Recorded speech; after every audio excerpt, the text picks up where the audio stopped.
Hello guys! Hello! This is for Libra. Okay Libra, welcome dito sa aking channel. Kapalaran 888. Welcome. Alamin natin kung anong messages, vibration, gabay, energy para sa lahat ng Libra. Okay, so please comment down below if you resonated Libra. Tingnan natin. January 2026, money, career, financial reading for the month of January, Libra. Okay. Wow. There's a justice, there's a forgiveness. May mga Libra dito na parang you are having regrets. Diba? May mga regrets kayo sa buhay, financial. May mga plano kayo last year or decades na yung na nakalipas na siguro may isip mo this month or this year ng 2026 na kung ginawa mo yon, sana naging successful ka na ngayon or last year. But yun nga sinasabi ng forgiveness card, na kailangan mong patawarin ang sarili mo para makapag-move forward ka na this year. Alright, so there's a karma coming. This is, since pinag-usapan natin dito is pera, so may good karma na paparating sa'yo, Libra. And this good karma ay pwedeng in terms of contract signing sa trabaho, contract signing sa bahay, sa lupa, sasakyan, or anything na may involved na papeles, visa, passport, or kano pa man. Alright, so, Libra.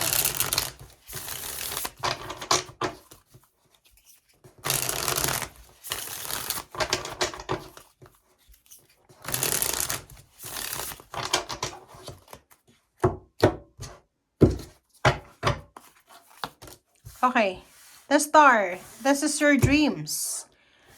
Four of Swords, diba? Libra, congratulations sa'yo. Congratulations kasi ang year 2026 sa'yo ay parang this is the answered prayers para sa'yo. Ang problema lang dito is kailangan natin ng grounding. Ano ba yung ibig sabihin yan? In terms of money. So, kung matupad mo yung pangarap mo this year, make sure na maging humble tayo. Kasi pwedeng bawiin yan or pwedeng sirain. Parang ganun. So, you need to be humble. Okay, King of Pentacles. This is job, this is money, this is lands. Oh, wow.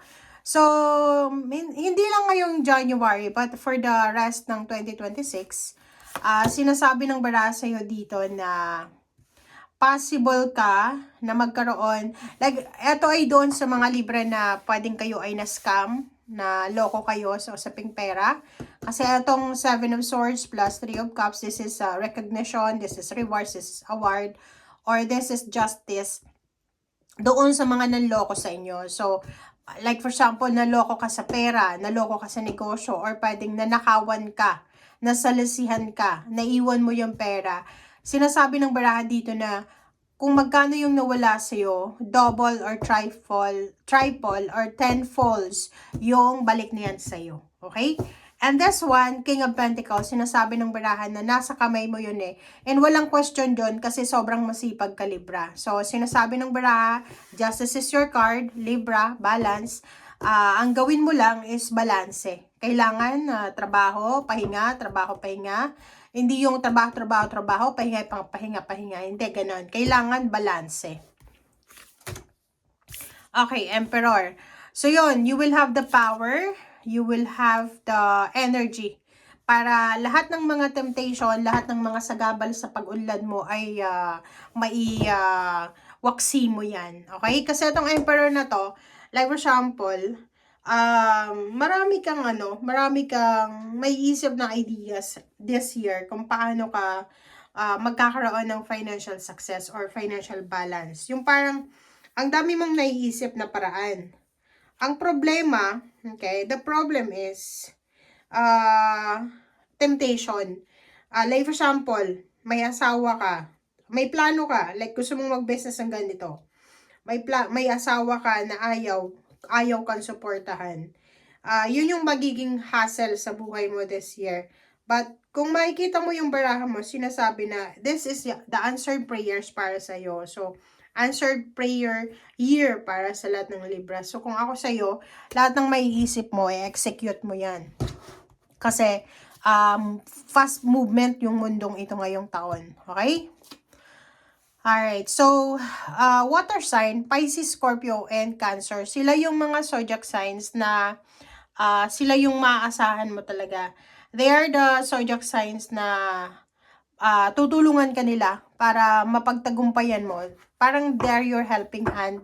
'Di ba? Tutulungan ka nila para makuha kung ano yung dapat makuha mo. Okay?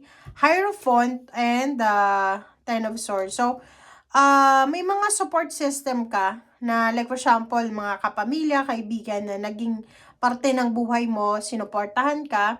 And sa hindi inaasang pagkakataon, nagkaroon kayo ng mga hindi magandang pagkakanawaan. It's either, ano mo siya, kapatid, kaibigan. And this year, starting this January, sinasabi ng bara sa'yo dito na you will have the opportunity, the chance na mag-usap kayo. Makarecover ka sa mga emotional problems or mga grudges or resentments na yan. Okay? There's a recovery. Wow. Nakikita ko sir dito, since masipag ka, sobrang sipag mo, tuloy pa rin sa taong ito yung pagiging workaholic mo. Okay? And this is for ones. May mga libro na posibleng magpapatayo ng bahay, magpaplano ng magpatayo ng bahay, magpa-renovate,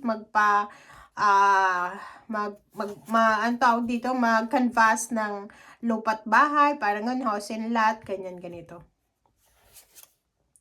Oh, there's a victory in success. Talagang itong six of wands na to, lumabas siya sa lahat ng air signs. So, sinasabi ng bara sa inyo na the success is here, lalo na sa pamilya. Kung hindi ka man maging successful this year, it's either yung magulang mo, or kung ikaw yung magulang, yung anak mo, pamangkin, or part of the family, may mga successful venture or destiny kayong yun, destiny this year.